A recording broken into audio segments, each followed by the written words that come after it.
lastmusic247.com. We're changing the industry one artist at a time.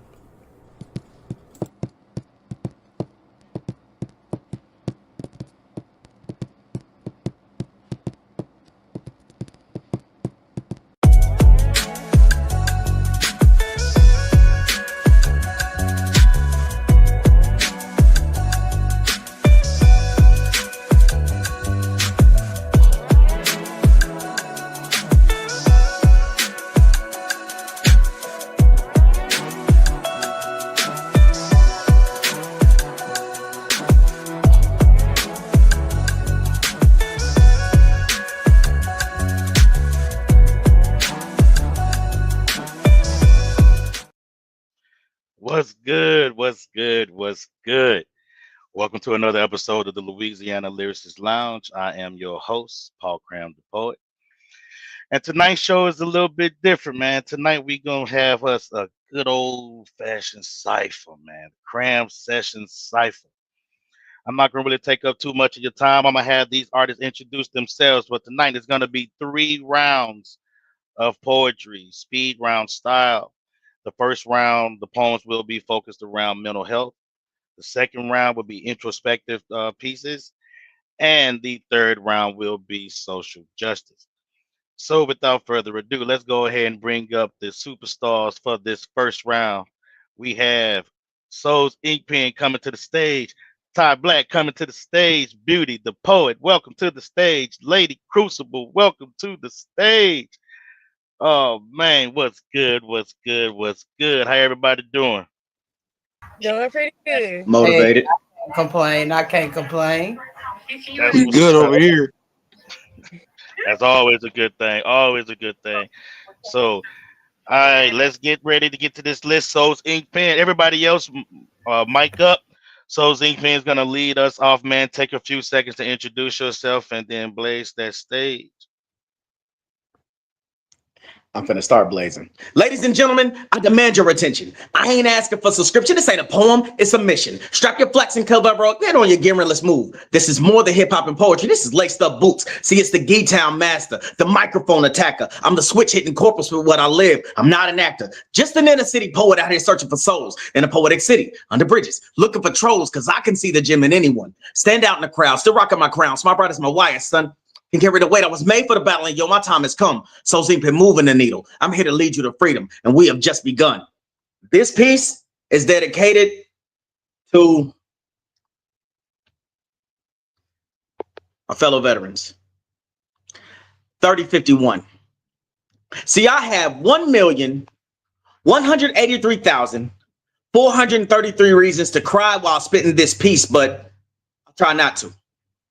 We were told that on a bleak day, 2,977 souls were lost in an attack on our soil, causing our blood to boil and young boys and girls signing up in droves.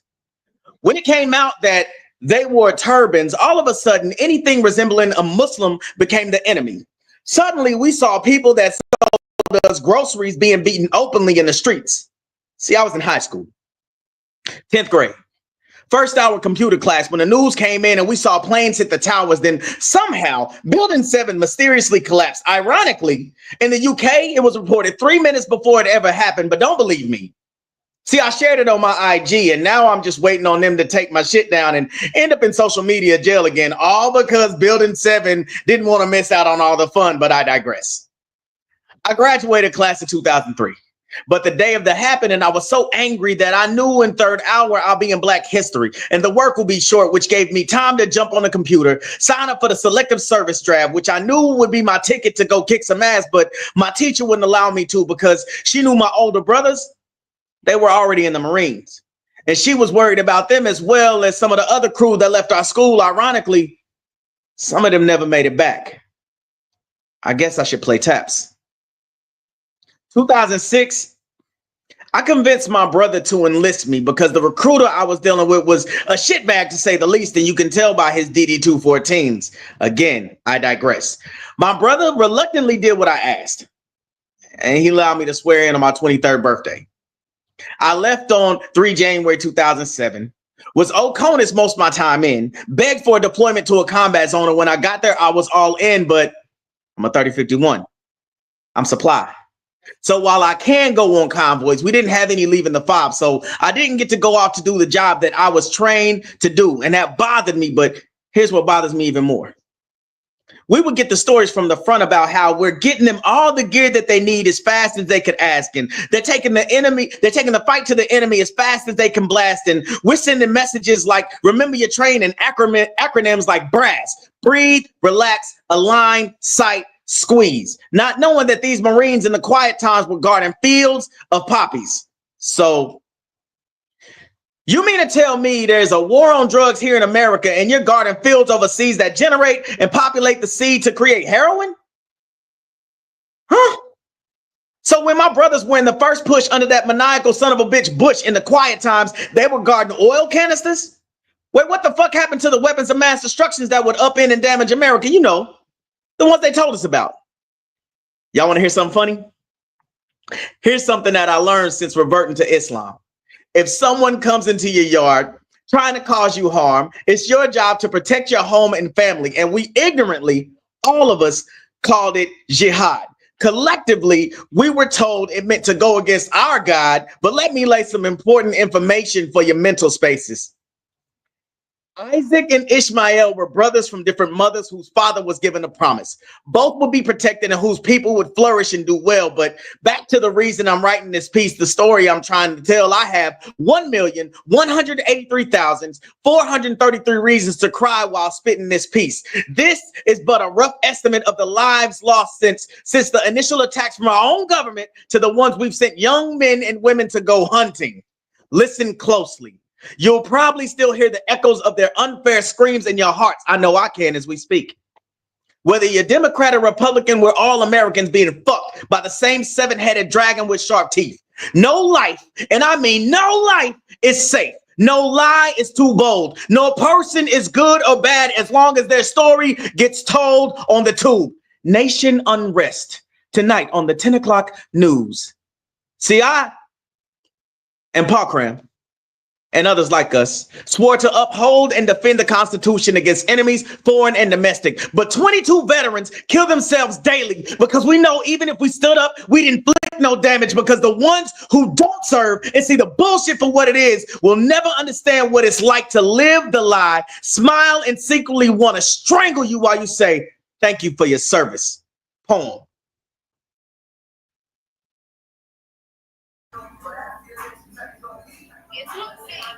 I looked up to a motherfucker who was already fucked up. How could I look up when you fucked me up, took me down a path that carved treachery in my life? See, I sacrificed myself, had to face the harsh reality that I failed myself. No joking matter. Suicide became my only factor. Thought it was the only answer. Tried so many times to shake those feelings, but those demons kept intervening. No one ever listened to me. So my best friend became a bottle of booze. Downed a couple of pills too, slit marks across my veins. Trying to ease the pain, I danced in the rain, swam upstream in my own blood puddles. No paddles to guide me. My thoughts left straddled. Lodged in this bottle, no armor of protection, no love shown. Empathy didn't work for me. So I started hurting myself. It was the only comfort I felt. My enemy, the inner me, and fractured infrastructure behind enemy lines. Voices took over, a cacophony loud, out of control, trapped in this stronghold. My feelings and emotions, I'm a ticking time bomb, mentally mangled, tangled in this claustrophobic state, demanding to be seen. This scene, it ain't so serene. Tightrope walking on shattered dreams, shards of innocence fading, degrading, crumbling like dust in the wind. It only takes 7 pounds of pressure, pow, to pull a trigger. But yet I'm triggered, trapped in suspension of fear, mood swinging like pendulums on a swivel, mentally unstable. Proper preparation prepared my pandemonium. Just seeking comfort, unwanted, unworthy. I'm worthless, discouraged, feeling no love. I just need someone to give me a hug. Is that really just asking too much? battling alone, fighting shadows, yearning for a voice to tell me I'm seen, that I matter, and whisper you are enough, and you are worthy of love. And that's that piece. If you haven't realized it yet, if you're still trying to figure it out, you are in the presence of greatness. I am Todd Black. I burn with black flames. I am the walking volcano. New stuff. Let's get it. It's not okay to not be okay. Well, at least when you're out and about. Public opinion remains the same when it comes to being vulnerable, but behind closed doors, we're allowed to unload those tears only to have it straightened out before we head out the doors. But there are times where pain cannot be hidden. Anxiety can be read between the lines of my disguise. The truth shall set you free or keep you in prison, deliberating every moment as to why you should be exonerated just to be placed on parole with no explanation other than the expectation that we should look to improve ourselves. But how? When everything in us is telling us to retract, unable to trust anything good moving our way, when the concern is not focused on you, but what other people think about you. So we're led to assume that everything has gone bad. Too scared to unravel the mysteries of the what ifs, so we suffer in silence, encapsulated in the bubble, hoping the storm blows over and we're able to salvage any remnants of peace after the fact. Yet, we're still not okay. Activated by occurrences related by past traumas. So we hide, never to find a solution, just constantly dealing with problems, oversensitive to the world around us. Poem. Hello, everyone. My name's Beauty the Poet, and a little bit about me. I speak for people that can't speak to themselves. So this poem is called You. They told you you need God, and you searched. You fell to your knees, prayed until your voice cracked, fasted until your stomach caved. Look for him in every sky. Look for him in every scripture, every sermon. But the silence nearly swallowed you whole. They told you you need love, so you gave it away. Sorry, they told you you need love, so you gave it away like a breath of fresh air, poured yourself into empty hands, begged to be seen in the reflection of someone else's eyes. But the mirror was always missing because you were never standing in it.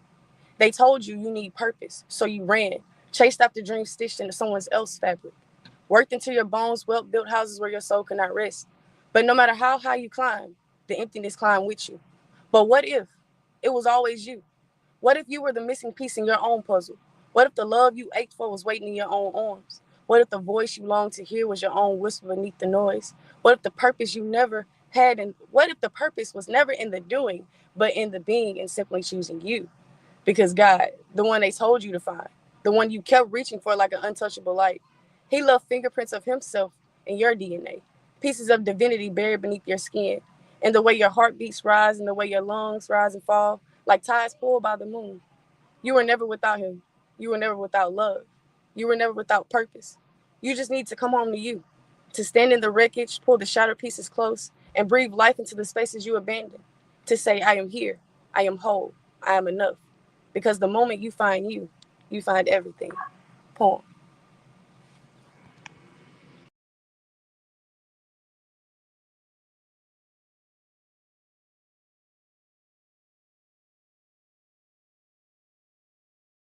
People, my fault. I admit it. I admit that I have the hard time expressing the emotions that reside inside of me. The confidence that I allow you to see is really a mask to prevent your knowledge of the tears that are forming in my eyes. You see, I usually hide my pain pretty well, but there are days when I feel like the struggle to defeat my depression is a fight that I am no longer willing to fight anymore. Sometimes I feel like the burden of life is already too heavy, but the weight is constantly growing, creating pressures that sends negative messages to my heart, telling me daily that I should just give up, and I admit it. That does put a real rare smile on my face. You see, when the struggle to defeat my depression becomes a fight that I'm no longer willing to fight, I'm completely convinced that my existence has been nothing more but a hindrance to all those who have come in contact with me. I admit it. I hate that I have to lie to my mother when she asks me if I'm okay. You know, I quickly tell her that I'm fine, but I only get away with that lie over a text message or an inbox because I refuse to look her in her eyes. You see, my mama knows when I'm lying. No need for her to know that a war rages on the inside of me between good and evil, and I'm not even sure which side my depression is on. And I admit it. I have a hard time bottling up my pain, refusing to share it until it's constantly shook and explodes on all those around me, leaving stains of my hurt on their lives.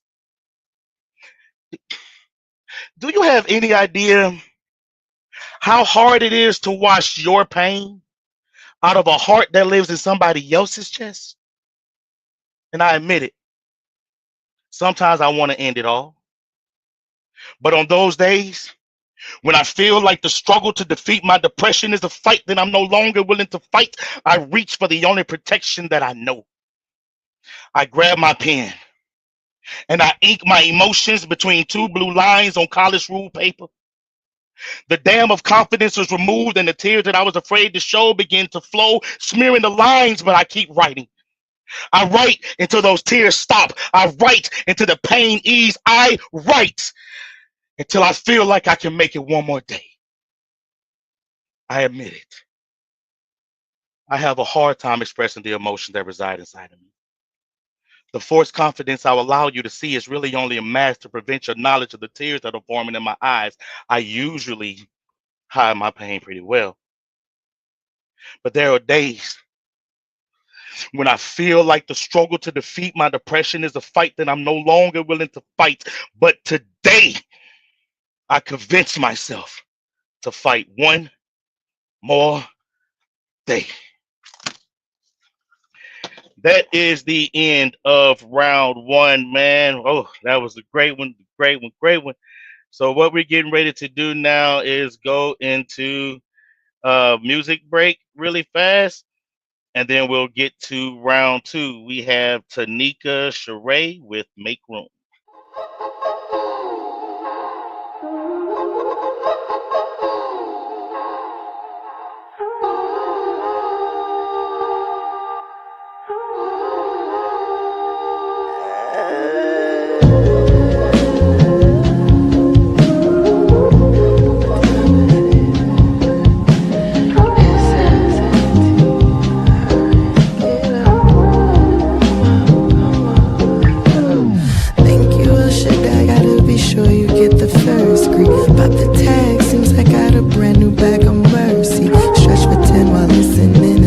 Cause I'm thirsty. Do the hard work so that no one doesn't meet the worst me. I don't know the day or date, I just know that I'm busy. Drink my water before spin so that I don't get dizzy. Tie my hair up tight real quick so my roots don't get frizzy. Grab my phone and write a list and there's a miss text message from you. Slam it into my trash. Tell me how you went into your time. Now you got me acting brand new. Fragile like a throwback, with the booty of the weekend chat. I just hope that this is really you. Can't wait to see you again. Oh, kinda can't compliment, but if you ain't made of glitter, I just might reconsider. Cause I like having you around, you make me lose my nervous energy. Yo, boy, I'm still a G. I know it might be soon. I don't mind making room, cause I like having you around, yeah. Give Leo a treat and start packing up for rehearsal. Shower quick cause I know traffic right now is the worst, yo. Call my sister on the drop, but talk to my niece first, though. Can't hang out without hearing her sing her favorite verse, yo. Stop for gas, grab a snack, subtle thoughts of you. Push 'em quick to the back since it's still so new. Don't wanna jump the gun, but just someone I could know deeper. But only time will tell me if you really are a keeper. But saw me dead in my tracks. Tell me how you would've did that. Now you got me acting brand new. Got me all in my bag. Working ain't got nothing on that, but it's the same to give my heart to you. Can't wait to see you again. Sorta give up on that, but if you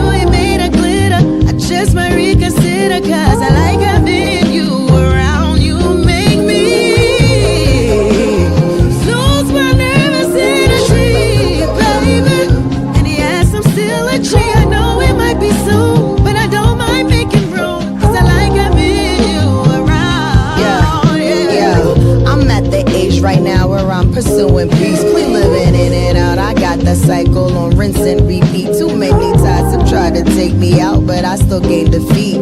Shutting them all down by force like control or delete. I know you see the point that's key. It's me having the option. Letting you in my bubble only means that I've been watching. I take my space as serious. NASA takes the satellites. I'm out this world, not all shit access me because I'm kryptonite to every Superman wanna be. Frontin' in front of me, pretending like they man enough, but got feminine tendencies. I'd rather be home by myself, protecting my energy, waiting for the most high to finally start aligning me with you. I don't know, maybe, I mean, you do got a warm familiar feeling and a dope kindredness too. And if I'm telling the truth, pom-poms, I'm rooting for you. If it's true without the panic, I'm willing to make the rules.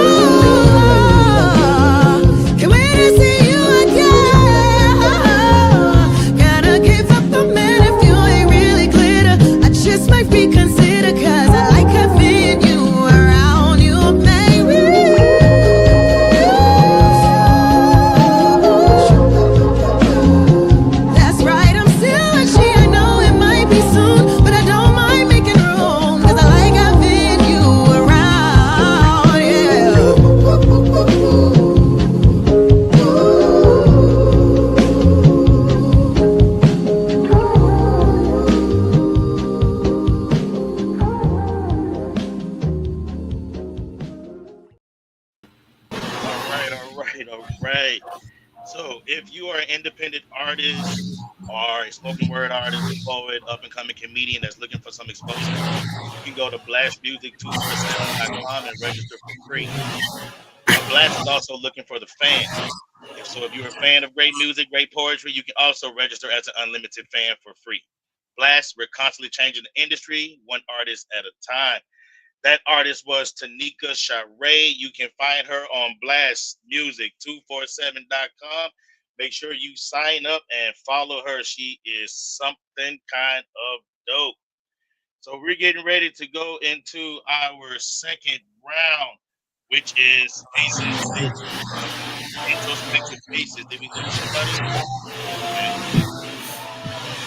Introspective faces. So you know your order. Everybody else mute up until it's your turn. Don't do what I did. Try to unmute your phone when it's time for you to spit. All right. So let's mute up. And Shorty, you starting us off. Let's kick it.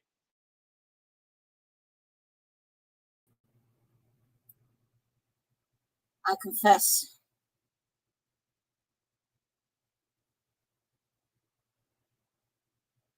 You got me? All right. I confess.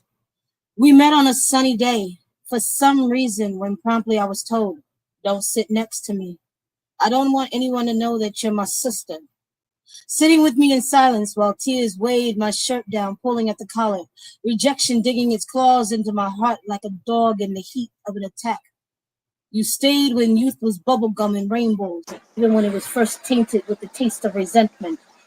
That was the regurgitated, resurrected bile instilled in from those who birthed the elders, a generational curse passed by those who used violence to speak through their hands. Giving comfort when childhood fantasies became ghost stories, while depictions and deceptions of adulthood began to play. Coming after 3-on-1, 2 boys and 1 girl decided to put me in their hands for better or worse. When consent was able to hide behind condom and a lie. Parental guidance got lost to drugs, rage, alcohol, and misplaced affection, somehow confusing it was acceptable to lose a child to cancer in the streets. You kept me company when the most welcoming thoughts were the flashes of pain associated with burnt flesh and the random cuts that followed the course of the femoral. Anything to displace the foreign ache in my heart when maniacal threads weave through lacing in lies of inadequacy, can't measure and will never be enough. You helped me stay lost down 151 Bacardi Lane. You wiped tears from my face when someone believed it was a punching bag, teaching me to stay silent even if I said nothing. You kept me warm when a 5x9 was almost home. Scurvy, insomnia, isolation, cancer again, thoughts of failure bringing hell to mind, latch on like a leech to ultimately question the point of it all. Maybe hurt people hurt themselves. Drowning in emotions. We are not meant to live alone, pretending to be a functioning human when really I'm an accomplished addict working psychopath who learned to fear the monster at home rather than the monster in the streets. I never changed my mind, only adapted, locking the best parts of me in the corner, waiting to be tagged into the cage match for you to catch me when I fell. The reciprocation, reflection of your ribs, soul, and all your energy. Only distractions chased me like a thief in the night, causing the greatest heist in history. You stole a lifetime from me. Committing love to legacy, to reproducing heirs, wanting the praise, but not the stress or responsibility, craving only me. I would love to have normal needs, but my brain won't shut the fuck up. These are the aromatics of a broken home, lingering, collecting dust bunnies, memories floating like cobwebs, catching all the epic bullshit, constructing ideas, cementing in purgatory's realm of insanity. Dissociative amnesia towards my own anatomy. Not that I want to be anyone else. I simply forgot that I have needs that make me a woman. Peace.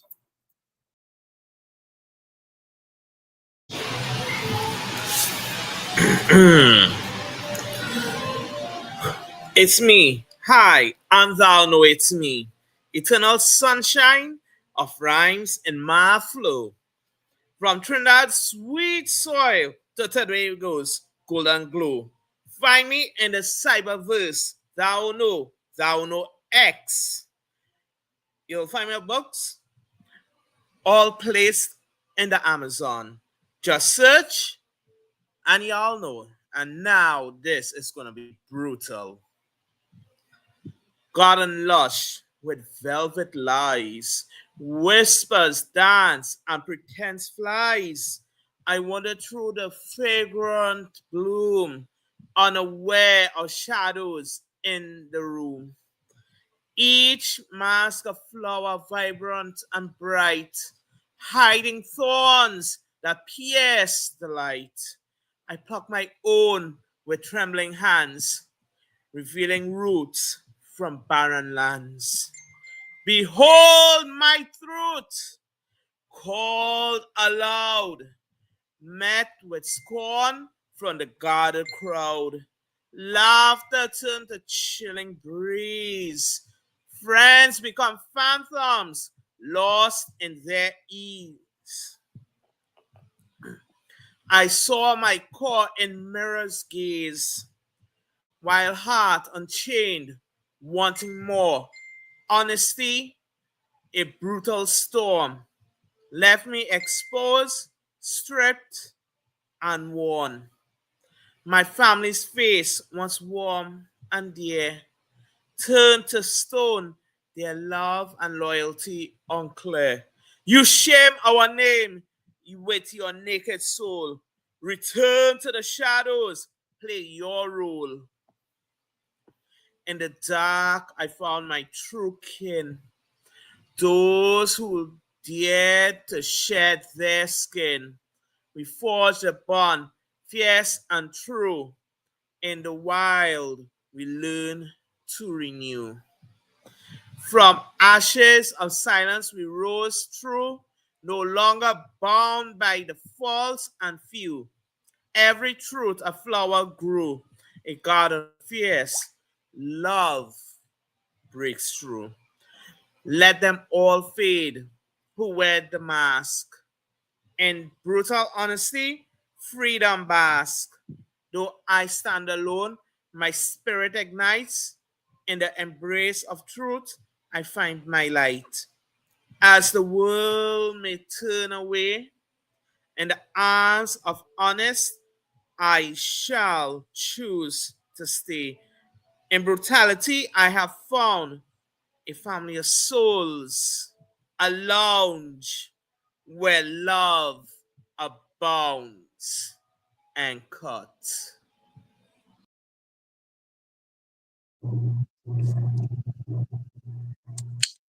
This is Kingy the Songbird, also known as your daddy favorite poet, and this piece is called If I Were a Poem. If I were a poem, I would be the first heartbreak. That teenage love affair that had you on cloud nine, building too good to be true foundations on sandcastles, only for tears to give it water damage. Lord, forgive me. I'm just a woman trying to love herself without instructions on what that looks like. See, I don't know what that feels like. I had no problem writing 4-page letters enclosed with tears. Return to sender already engraved on the envelope. I guess it feels like the sting from the grave without resurrection. The taste of vinegar instead of living water to sustain you. Knowing that no one in this world would ever claim you. See, it takes a fool to learn that love don't love nobody. So show me some grace. That long-suffering fruit of the spirit is a motherfucker. Maybe that's all I got a taste for. My palate don't know what other fruits taste like, let alone what it smell like. If I were a poem, I would be the very hair flip of Donna Summer, always working hard for the money, but no one to treat me right. Bending over backwards to make a living, only to be broken for scraps. See, if I could sue somebody, it would be my mother.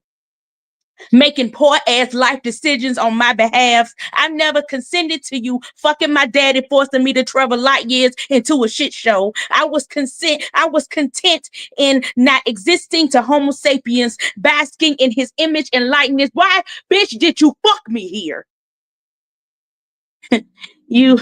You know the world wouldn't love me. They don't even love you. They say misery loves company. So I guess you made me to be your bosom buddy. So if I were a poem, I would be brokenness. Nobody bothered to fix me. Not even me. Kenya.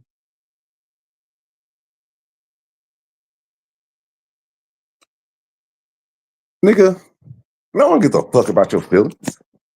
Oh, and don't let me catch you crying. Oh, it's over with. Oh, and you pissed. So the fuck what? All I have to do is offer you a nut and you'll be good. But I know you ain't trying to be mad when you know my feelings matter more. Or you thinking about leaving. Fuck, I look like saying sorry. Like, there's the front door. Now, you either suck it up and come get this pussy and miss me with that crying out to me. Because, see, I'm mad. So you better be paying attention and listen to everything that I have to mention. Oh, wait, it wasn't your attention. So what? I'm going to still keep these same damn feelings. Nigga, did you just say sorry? Fuck you and that apology. Because you're not even supposed to have feelings. That's why no one cares. And you're going to take my wrath, and I hope you can bear. But whoa, did you just raise your voice at me? Nigga, I'll call these cops in a heartbeat and tell them that you the one that beat me. I mean, yeah, there ain't no scars in me, but I'ma still cry out a lover's tragedy. But nigga, fuck your feelings. And you trying to vent to who? Now that's where I'm gonna have to stop you. And you better not vent to anyone else too. Oh, and I know you got female fans. You better cut them off. But I'ma still talk to every nigga that wants to take my panties off. But I know you crying, but what about me? Because see, I'm a woman. My feelings matter more. You supposed to be catering to me. But I know you're still talking to the girl that I felt was a threat to me. Nah, I fuck your feelings now, nigga, but yet you still mean the world to me. But you see all this shit that I mentioned? Now I'm starting to think that being with you was a terrible decision. But did I mention my feelings? See, obviously you're not paying attention, even though you're repeating everything that I've been saying. But see, that's what I mean. You can't handle this heat. See, you're weak. That's right. Niggas can't handle me. And that's why I'm going to be single until the age of 43. And I see you going hard for me. But see, you had the audacity to throw love in the mixture. So that made me want to apply more pressure. But boy, bye. Because nigga, you can't do shit for me. Oh, what you want to hear? I love you. Who you think I am? Barney? Girl, this nigga corny. See, I'm having a bad day and you better be worried. Oh, and you only can be horny when I'm horny. And I know you come quick because I've been holding out, but so what, nigga? You still sorry. Now, get up off of me. Because, see, I need to find real love because all these niggas I deal with ain't shit. Oh, wait, you want to love me? Nigga, you was just a dick. You know, I don't want no love from you, peasant.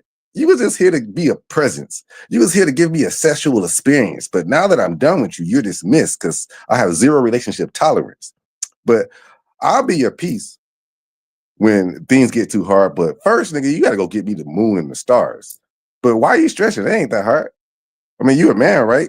I mean, you're supposed to be doing anything for me. Wait, but don't ask for anything because all I got to offer you is high mileage, quality pussy. Oh, is that too much? Nah, that's fine. I'll just go give it to the next guy because, see, I'm just going to give him the pussy. He doesn't even have to try. What, is those tears in your eyes? I know you ain't really about to cry. Nigga, you're sensitive, sassy ass niggas. You better deal with it because I know life ain't fair. Oh, and I hurt you? So what, nigga? Who cares? Now, you got feelings. Damn, that sure do sucks because guess what? I will never give a fuck. But remember, I want you to be happy. So, good luck.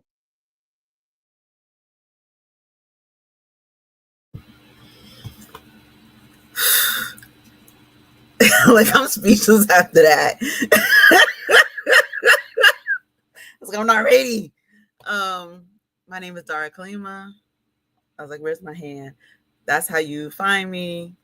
Just look for that. I'm Googleable. I'm everywhere. Yeah, that's that. Oh, I just lost my line. She calls me a bully as she bullies me, and I begin to bully myself for possibly bullying my sister in oppression when calling out how the systems of oppression surround us. She makes claims with receipts. I read them carefully. They don't quite match mine. Perspective be everything, but hers be fragmented, be curated, be narrow in perception.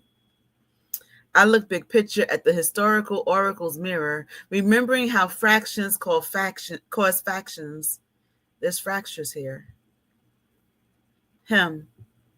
I saw him again for the second time ever. This time his blaze-ready crown of wicks were removed. We just spoken of the journey, the process, the meaning. I inquired how he felt now, with less obvious protest greeting others. And he replied, I'm more myself. Everything garnered along the path is still his. That's going nowhere. I reflected. While healing, Fam spoke of the canyon, the divide of where we of the diaspora often part. It's not just that my breed is seen as less, though we are in some ways the beaten bread. They don't see us as only loafing about. They note our intolerance to abuse, called opportunity. Worse, abuse is coming. Abuse thought forgotten, never again reflecting at us while beginning. Holding her receipts, hearing him, staring at the mirror, seeing me with long, thin brown locks, wooden round glasses, fist for irises. With determination, my expression, I finally get why the documents are as they are. Mostly a redacted mess. It's jealousy's manifestation. To be a Black American with the blood of survivors and fighters coursing through veins and their knowledge informing brain, I am a threat, a menace, a living book to burn. If I must die, let it be with fists clenched, striking in ways others cannot.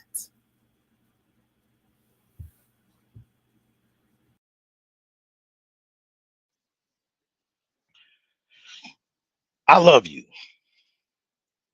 But it's hard to continue to pour love into you because I'm constantly seeing it leak from the bottom of your cracked heart. I understand why you are tearfully looking back at me in hopes that I reconsider my statement, but I can't. We both know the definition of insanity. So what would be the difference with me constantly trying to get you to understand your worth when your happy feelings only last until Frankie Beverly hits his last note? Now, I don't want you to feel like I don't love you. Like I told you, I truly do. I just don't have the energy anymore to get you to love yourself. You see, your mama, your friends, your family, man, they all pray for you. But you feel like those prayers are a waste of words because your destiny has already been determined. So holding on to hope seems like an impossible task because of the missing pieces. But I have been secretly collecting the fallen shards of your life. And I'm just waiting for you to understand that you are stronger than what you give yourself credit for. You come from a bloodline of people that has greatness engraved in their DNA. So the drive for success is genetically intertwined with your soul. All you have to do is realize who you are. An unstoppable force of melanated power ready to do battle with any negative entity that stands in your way. You are a king.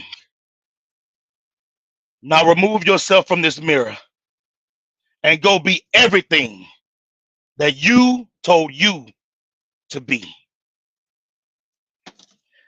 All right, that's the second round right there, man. Yeah, we got it going good, man. This is man, this is a dope show.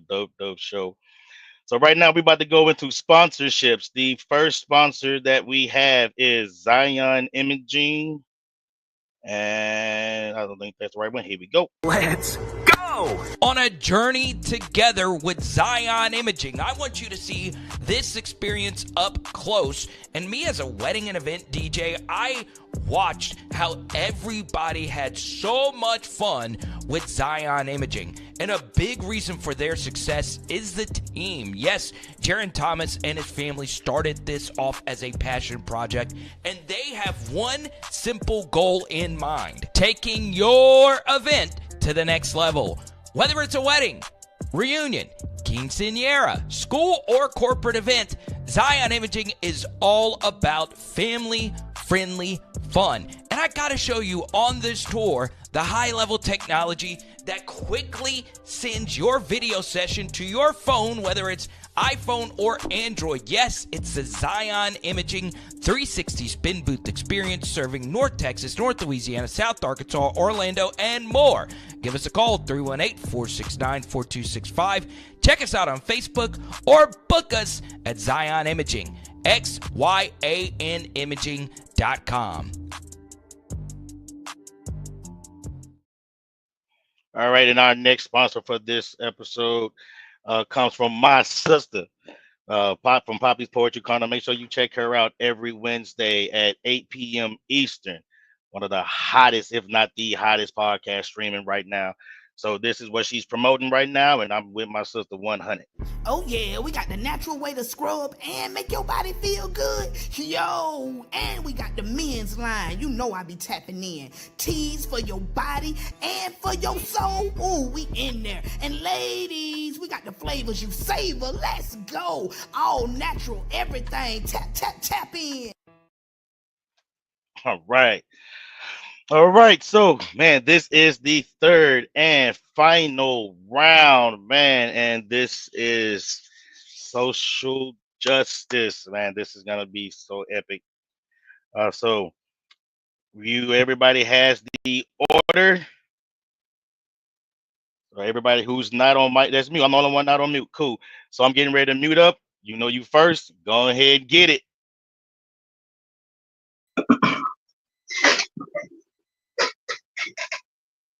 Money said, everybody want to be a nigga, but don't nobody want to be a nigga. Well, the unabridged Oxford English Dictionary says, nigga refers to American Indians. But they don't like you when a nigga talk all this indigenous talk. But you wearing cotton, eating grits and cornbread, you barbecuing in your backyard, but what? And your family reunion look like a powwow, but what? You don't like all this indigenous talk. But all this maize in America, that makes me amazing. Amazing grace, how sweet the sound that saved a wretch like me. So you can find the corn in your cereal. You see how a Mayan rain dance could turn into a Negro spiritual? Way in the water, way in the water, children, way in the water. God's gonna trouble the water. I wonder, are the children of the corn the children of the water? Because you need water for irrigation. If water is the lifeblood, then who are the blood donors for this nation? Because I thought being a planter on a plantation is a birthright and an occupation. That's why. That's why we say we got it out the mud, because dirt and water make mud. If you can reap what you sow, you got to watch out for the flood. You know the flood? Because the genesis of a family tree is down to the roots, so all the members of your family are covered in the blood. And that's because it's because you share the same blood. So when we say because, maybe that's because we be cousins. You know, when you come from a big family, your great great grandparents, they had children by the dozens, dozens. But you can't have culture without agriculture. So tell me when we wasn't in the field, if rubber trees and ball games come from America, we always been in the field, especially when the first forms of agriculture, well, they happened in the field. Shepherds, farmers, and some really wise men, they be all up in those fields. You know, it feels really lovely. To know that Mother Earth and her school of thought is my only field of study. They see the fields and they study the soil, they digging for oil, gold, copper, crystals, and the aluminum for your foil. This is the land of the royals. The pyramids and mounds means we perfected how to toil. You see, we toil through the star forts and star alignments while the seasons and the zodiac show us signs of being loyal. Yeah, we loyal to Mother Nature. So from the great spirit to Wakanda, are we forever about creator? It's major because our technology is better. Our vibration is vibranium. That's why we say Wakanda forever. So who does it better? When you see all these Masonic structures, tell me who does it better? Because if the mound builders built the mounds, well, isn't that the first forms of architecture? But how do you measure what is found? You know, we speak to the snake. That's why there's serpents in the mounds. My ancestors in the ground. If you dig up the dirt, we was lost, but now we found. You want to know what they found? What they found by the foundations, by the bedrock? The oldest mummies are in Peru, and they had dreadlocks. Yeah, I said locks. Maybe because we be the keys. Being indigenous to this land means your ancestors was born free. You don't gotta join the military to be all you can be. Because if you rooted to your roots, then your family is the tree. You see? Be all you can be. And know that a prisoner of war isn't the same as a slave in doing slavery, because ain't no slave in me. Don't play with me, because I never ran away, but I will walk. But never again on the trail of tears, because they don't like it when a nigga talk all this indigenous talk. But you wearing cotton, eating grits and cornbread and barbecuing in your backyard and your family reunion look like a powwow, but what? You don't like it when a nigga talk all this indigenous talk. Well, I'm gonna keep talking indigenous, and I don't care if you don't like it. Cause everybody wanna be a nigga, but don't nobody wanna be a nigga. Sincerely yours. Peace.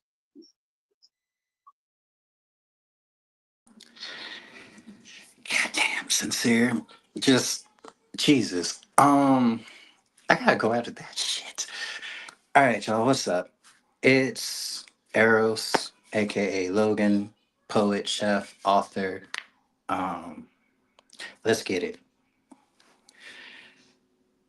Just in case I don't make it home tonight, allow me to make love to you for the last time. Gonna cherish each moment like the last, cause you were my better half and all I had, so just in case I kissed you one last time. Ladies and gentlemen, we bring the subconscious recollection of the final moments of one Logan A. Walker. Shit, I'm late. Again. On the day of our anniversary, no less. Pick up the pace. Don't keep her waiting much longer. Watch out for the ops running down the block while working on the apology to her. Bruh, why did you wave at them? As you spun out the way to avoid crashing into them, running the opposite way, better pray they didn't mistake you for giving them the finger with style, trying to be a child. Stop! Is heard in the distance, but ignored for they couldn't be talking to me.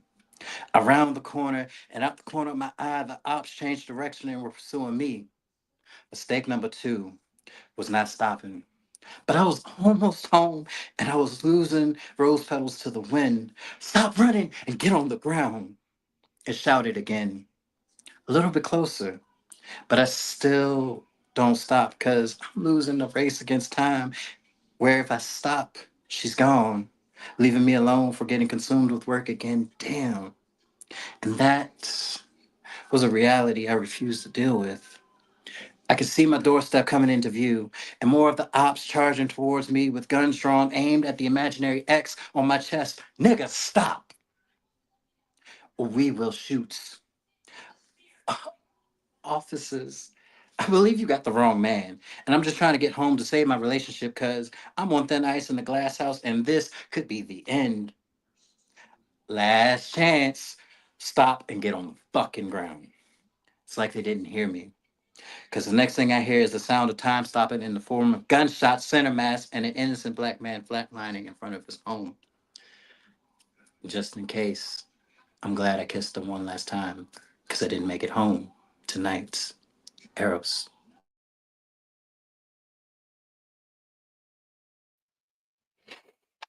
Hey guys, I'm Yoshi. Okay. If I ruled the world and free all my sons, black diamonds and pearls. If I ruled the world, if I ruled the world, there'd be no racists. Only races between me and my pet lion to see who'll get to the finish line. Now, I know he'd win, but at least he'd respect my place as queen. Instead, every night I'm in the lab scheming with my pinky up trying to take back what's mine. And it's funny you say run now, but the monkey always had the gun, making excuses to abuse us, using 45 up charges to lock us up in cages and zoos to study us. Well, but have them now in a bitch, because monkey see, monkey do. If I ruled the world, the only difference between respect and popularity would be the number of handshakes instead of back breaks and bendovers. That I know what you did last summer will be the start of pleasantly shared memories rather than the start of a blackmail to chin check someone into submission. If I ruled the world, there'd be no bigots, only the biggest celebrations of life, learning from our elders to make us wise, the true meaning of existence untarnished by lines of separation of perceived unresolved differences.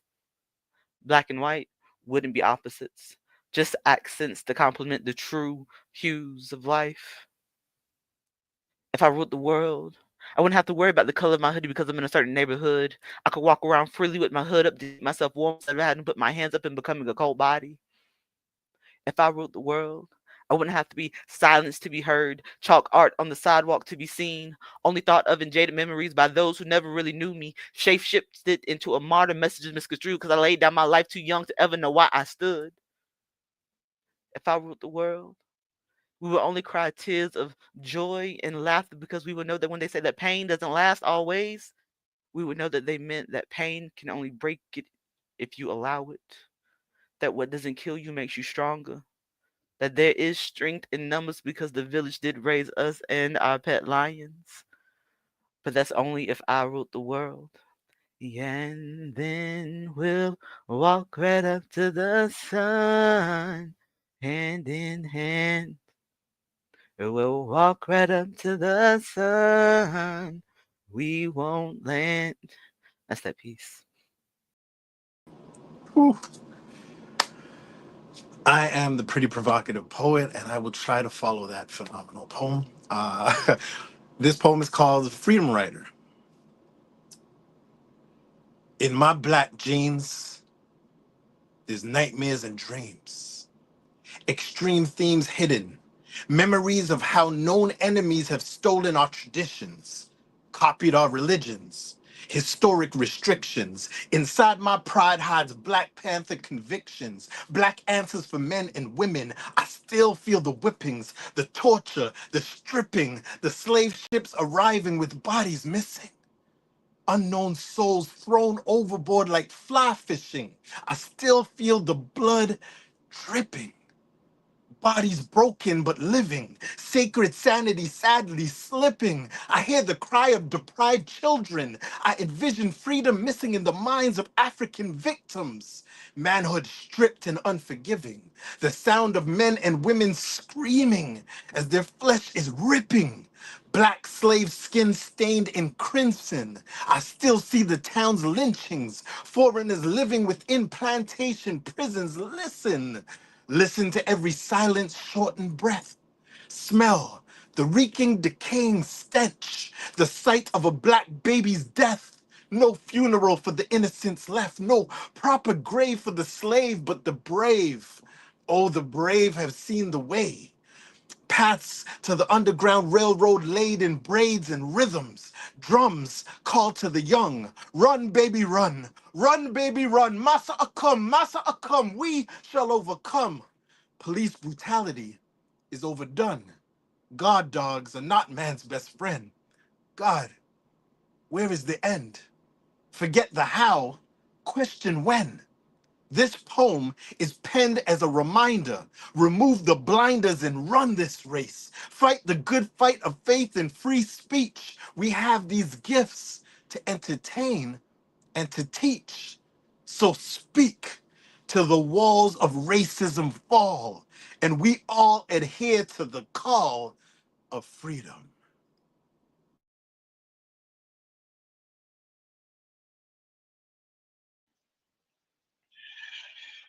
If the life of a black man were to be made into a weekly television program, this is what I believe. I truly believe it will be billed as a sitcom, geared towards the entertainment of those who already look at us as nothing but jokes. It will be centered around the police department of a fictionalized town with a very realistic racist history called Sundown, USA. The opening credits will display disturbing images of mutilated bodies of black men as a backdrop to introduce the cast of smiling police officers. And it'll probably be set to the strumming of a banjo and a fiddle. And the words that was written for this tune will probably go like, "We're gonna kill us one today, fellas, uh-huh. We're gonna kill us one day, fellas, uh-huh. We traded in our sheets for a badge and a gun. We're gonna kill us one today, fellas, uh-huh." Episode 1 will cleverly be titled Membership Granted, the Initiation of Johannes Mercer. The whole episode will be filmed in front of a live studio audience, so you know the laughter is genuine throughout the entire show when they make every joke about Oscar Grant. Marcel, it was just doing his job. Hell, the boy was warned twice. Not his fault Oscar took his life for granted. The audience again will erupt in laughter as the theme song comes back on to close the show. And with the amount of material the writers have to create the episodes, Sundown PD is destined to be the longest running television program in history. It will receive many, many awards, similar to the light jail sentences and paid leaves of their heroes. You see, the only difference between this show and the reality of being a black man is that on the show, we already know who dies. With us in our reality, we have to live with the fact that every day there's a chance that we can end up as part of some officer's audition tape. Peace. So I want to thank everybody for participating everybody for coming through, watching it live, commenting. I appreciate that so much, man. This was an amazing show, and proud of it. Damn it. Just like, oh man. Shout out to Yoshi. I want to bring her back on stage real quick. Shout out to Yoshi, man. She really helped getting things moving along in the chat area, making sure people knew when to when to come up and everything like that. And also, man, these flyers, she's really dope and helping me learn this, man. So Yoshi, thank you so much for helping me out today. Appreciate it. Say something. Like, you still muted. Something. You know what? She gets on my goddamn nerves. You're welcome. You're welcome, and see you next week. See you next week. And that, yes, very much so. I'm so glad she said it. Everybody, please tune in next week where we will have none other than this dope ass individual in front of you. Yoshi the Dragon will be the feature, and she bringing the heat, y'all. About 6 of them. So it's like, so y'all be ready, man. Y'all please be ready for Yoshi next week, same time, same channel. Every week I say it, and I have to say it again because I mean it every time I say it, man. Without everyone who steps through, this would not be possible for me. You make the Louisiana Lyricist Lounge what it is. So I thank you all for coming through. Poets, if you have anything to ever say, man, please don't sit on that shit. Say that shit. We out.